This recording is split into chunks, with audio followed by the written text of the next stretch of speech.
तो कल है हमारे घर में श्राद्ध और उसी की तैयारियों में मैं लगी हुई हूँ। और कल के लिए मैं राजमा पहले से ही भिगोने डाल दूँगी। तो बहुत सारे काम ऐसे रहते हैं जो कि हमें याद नहीं आते, तो मैं स्टेप बाय स्टेप सारे काम कर रही हूँ। और राजमा का जो लिफाफा है वो फट गया मेरे हाथ से। तो हेलो एवरीवन, कैसे हो आप सभी लोग। स्वागत है मेरे चैनल में आपका, शैलजाज़ व्लॉग। तो आज श्राद्ध की मैं तैयारियों में लगी हुई हूँ। अभी सुबह के 3 बजे हुए हैं और यही बबरू और उड़द दाल के पकोड़े, खीर तो श्राद्ध में बनता ही है। और उड़द दाल का तो चाहे आप पूड़ियाँ बना लो या बड़े बना लो, ये ज़रूर ही बनते हैं। तो चूल्हे पे ही हम बनाते हैं ये खाना, जो भी जैसे भगवान का भोग हो गया या पितरों के लिए हो गया तो हम चूल्हे पे ही बनाते हैं। तो ये देखिए, ये मैंने मीठे बबरू बनाए हैं और ये बड़े बनाए हैं और नमकीन भी बनाए हैं, वो मैंने नीचे पूजा वाले रूम में रखा ही हूँ। तो अभी सुबह हो गई है, सुबह के 7 बज गए हैं और धाम की जो तैयारी है वो शुरू हो गई है। खाना मैं खुद नहीं बनाऊंगी क्योंकि इस बार पहली बार श्राद्ध कर रहे हैं हम, मेरी मम्मा का। तो उसके लिए हमने खाना बनाने के लिए बुलाया हुआ है, तो धाम होगी। तो पंडित जी का भी वेट कर रहे हैं। खाना तो लगभग बनना शुरू हो गया है। तो मैं हवन की तैयारियां लगभग मैंने कंप्लीट कर दी हैं, लेकिन थोड़ा बहुत फिर भी मुझे याद आ रहा है, क्योंकि आप ना सारा कुछ याद रखते हो लेकिन कुछ ना कुछ दिमाग से स्किप हो ही जाता है। तो पूजा वगैरह का जो भी सामान था वो मैंने रख दिया है, बस पंडित का वेट कर रहे हैं। और सोचा कि तब तक के लिए मैं यहाँ शूट कर लेती हूँ कि जो खाना है हमारे हिमाचल में किस तरह से धाम बनती है। तो ये जो मैंने आपको दिखा दिया, इसमें दाल बना रहे हैं। हमने बनाई है एक उड़द की दाल, चने की दाल, राजमा बनाया है, दही बड़े बनाए हैं, खीर है और खट्टा। ये आइटम्स बनाएंगे। तो तैयारियां इनकी हो गई हैं, तो बस पंडित आने की देर है। तो 11 बजे तक तो खाना तैयार हो ही जाएगा। तो धाम के लिए इसी तरह से खाना बनाते हैं, मैं आपको दिखा रही हूँ, क्योंकि कहीं बाहर तो मैं जा नहीं पाती शूट करने के लिए कि धाम कैसे तैयार होती है। तो आज घर में बन रही है, तो सोचा कि शूट कर लूँ और आप लोगों से शेयर भी कर दूँ जो लोग हिमाचल के नहीं हैं।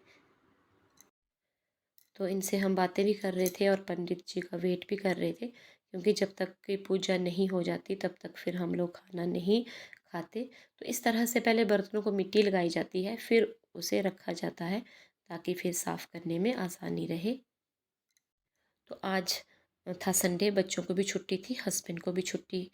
तो आज बहुत अच्छे से हमारा काम निपट जाएगा, किसी को भी छुट्टी लेने की ज़रूरत नहीं पड़ी। और ये देखिए, मेरे देवर और देवरानी भी आ गए थे। तो ये दोनों बहनें ऐसे मिली आपस में जैसे सदियों से ना मिली हुई हो। तो इनका बॉन्ड काफ़ी अच्छा है, क्योंकि बचपन से इकट्ठे ही रहे हैं। तो मैं चाहूँगी कि इनका बॉन्ड हमेशा अच्छा ही रहे, क्योंकि भाई बहन जो होते हैं ना, वो एज अ फ्रेंड्स भी रहें तो ज़िंदगी बहुत आसान हो जाती है। आप अपने दुख सुख उन उन लोगों के साथ शेयर कर सकते हो। और ये भी मैं चाहती हूँ कि जो रिश्ते मेरे पास नहीं है, वो मेरे बच्चे जो है ना, उन्हें बहुत अच्छे से जिए उन रिश्तों को। तो मैं तो इनको यही सिखाती हूँ, आगे पता नहीं ये क्या सीखेंगे और क्या करेंगे। तो पंडित जी भी आ गए थे और खाना तो लगभग रेडी हो ही चुका था। अब ये खीर बनाने की तैयारी कर रहे हैं। तो पंडित जी भी आ गए और सामान तो मैंने सारा रख ही दिया था। फिर भी बहुत सारी चीज़ें होती हैं जो ये मंगवाते हैं, तो बस मैं वही इनको ला के दे रही थी।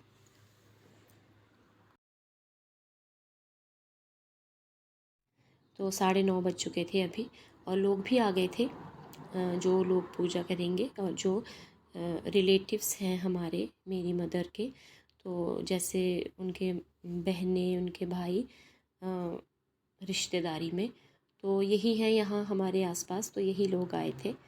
और बहुत दूर दूर जो हमारी रिश्तेदारी है वहाँ तो मैंने नहीं कहा था, क्योंकि ये बहुत बड़ा फंक्शन नहीं होता है, फिर लोगों को आने जाने में भी दिक्कत हो जाती है। इसीलिए मैंने हमारे जो सराउंडिंग में हमारी रिश्तेदारी है उन्हीं लोगों को बुलाया था। तो गाइज़, इस बार जो भी फेस्टिवल्स आ रहे हैं वो दो दो हो रहे हैं। तो उसी वजह से ना इसमें भी कन्फ्यूजन था। पहले जो नौमा श्राद्ध था वो था, तो उस हिसाब से मैंने सभी को बोल दिया था कि आपने आज संडे है तो सैटरडे के लिए बोल दिया था मैंने कि आपने सैटरडे को आना है। तो पंडित जी से जब बात हो गई, थैंक गॉड कि हो गई, नहीं तो खाना बनाने वाले भी आ जाते, लोग भी आ जाते तो बहुत मुश्किल हो जाती। तो उन्होंने कह दिया कि जैसे दोपहर को 12 बजे से शुरू होगा तो अगली दोपहर तक रहेगा, तो फिर संडे को सुबह ही हम पूजा करेंगे। तो इस बार पता नहीं फंक्शंस जो भी हैं, फेस्टिवल्स सॉरी, तो ये दो दो बार हो रही हैं। जैसे एक आधे दिन से आज से शुरू और दूसरे आधे दिन में ख़त्म हो रहे हैं। पता नहीं क्या है इस बार आगे के जो फेस्टिवल्स हैं वो किस तरह से आते हैं। तो ये जो ऊन की चादर है ये बिछा के हम पूजा पाठ, जैसे जन्मदिन का हो गया, भगवान का हो गया, या ये जो पितरों का होता है ये हो गया, तो इसी ऊन की चादर के ऊपर बैठ के करते हैं। तो यहाँ इसके ऊपर एक साइड पंडित जी बैठेंगे और एक साइड मेरा बेटा बैठेगा। तो बेटे को धोती पंडित जी ने बंधवा दी थी, और जो बहनें हैं इसकी वो इसे तंग कर रही थी, तो उसके लिए बहुत गुस्सा था। तो पूजा करने के बाद तो इनका बहुत घमासान यूथ होने वाला है, क्योंकि बहुत तंग कर रही थी लुंगी डांस करके। तो इस टाइम ये बहुत गुस्सा कर रहा था, तो बहुत मुश्किल से मैंने इसे मनाया है। तो अभी पूजा शुरू हो गई है। तो चावलों के अब पिंड बनाएंगे, उनकी फिर पूजा होगी। नीचे जो भुज के पत्ते होते हैं उनके ऊपर फिर इन्हें रखेंगे, और फिर इन पिंडों की जो है वो पूजा होगी। फिर अंत में इन पिंडों का विसर्जन कर देते हैं पानी में, फिर पूजा हमारी हो जाती है। भगवान विष्णु मंगलम गरुड़ध्वजा मंगलम पुंडरीकाक्षांतो मंगलाय तनो हरिहर सर्वमंगल मंगल्ये शिवे सर्वार्थ साधिके मां शरण्ये त्र्यंबके गौरी नारायणी नमस्तुते। और साथ साथ में फिर हवन की भी तैयारी कर रहे थे। तो ये छोटी छोटी जो लकड़ियाँ हैं ये आम के पेड़ों की है, इसी से हवन करते हैं। तो अलग अलग जगह में अलग अलग पेड़ों की लकड़ियों से हवन किया जाता है। तो इस इलाके में आम के पेड़ों की ही पत्ते भी लेते हैं पूजा में, और लकड़ियाँ भी। तो लकड़ियाँ थोड़ी थोड़ी बहुत अच्छे से सूखी नहीं थी, इसलिए धुआं छोड़ रही हैं। तो ये जो बैठे हुए हैं लोग हवन के लिए, तो बेटा है, पंडित जी हैं, हस्बैंड है, एक मेरे मामा जी हैं, एक मामा जी का बेटा है। तो इसी तरह से जो ये हवन है इसका ये जेंट्स ही करते हैं। तो गाइज़ पूजा बहुत ही अच्छी तरह से हो गई, और मौसम ने भी काफ़ी साथ दिया, क्योंकि पहले दिन मौसम बादल छा गए थे और खाना रेडी हो चुका है। तो अब जैसे जैसे लोग आते जाएंगे वैसे वैसे खाना खाते जाएंगे।